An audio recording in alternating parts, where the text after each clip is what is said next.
This is a review for Pretty Girls by Karin Slaughter, which I read and reviewed in 2020. My original review reads as follows. To be fair, I think a part of me should have switched genres up a bit after reading 2 Gillian Flynn's books, but I was in a mood, and this genre of dark horror mystery is great. I really like Pretty Girls, but I can't say that I felt the same deep love as I expected. And that was in no part due to the writing style or something so subjective. I think Karin Slaughter is a brilliant writer. Her characters are thoroughly fleshed out individuals, and her style feels realistic to the point that I chuckled a couple times at their reactions. The description of some of the brutal things in the novel didn't feel overdone, aka floral, and the physicality, or experiencing the events with the characters, was compelling and engaging. Her exploration of the emotions one goes through with loss and grief, along with the introduction of new information that decontextualizes those emotions, was all as well thought out as it gets. The only reason this book settled on a 4 out of 5 stars was the deterrence that I felt to the plot's undergrowth.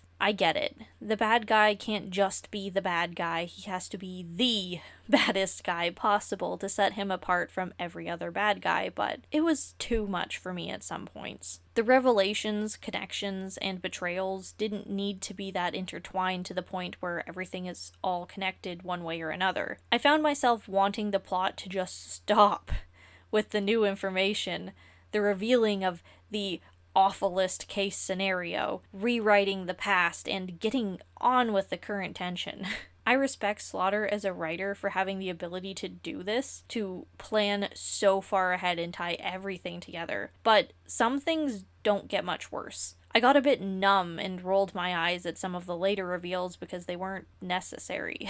It doesn't get worse, stop making it worse. Solid read, but not one that I would recommend binging. The chapters needed time to sit so it wouldn't feel like the worst, aka the worst thing that can happen, peaks at halfway through the book, and everything after is just, yeah, that's terrible too. Next? And now a word from Presence Lady. I've read and watched quite a bit more horror since I read Pretty Girls, and I still have a deep respect for Slaughter's writing, but I am conflicted whether I should bump it up to a better score considering it holds up so well against other media. I just don't know. I feel like my criticism of the ongoing reveals as just getting worse and worse and more depraved was valid. I wish it had been cut a bit because at certain points it stopped being about questioning, oh, but could he really have been that evil? Could it be that much more fucked up? And it was like, yes. The answer is always going to be yes, please, get on with it.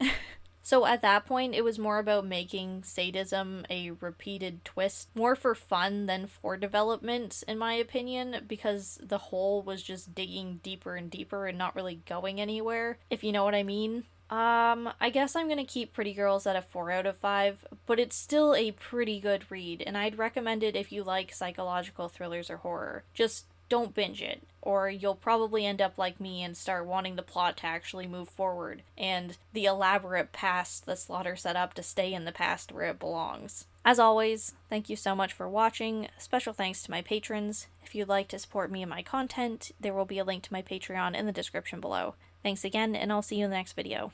Bye!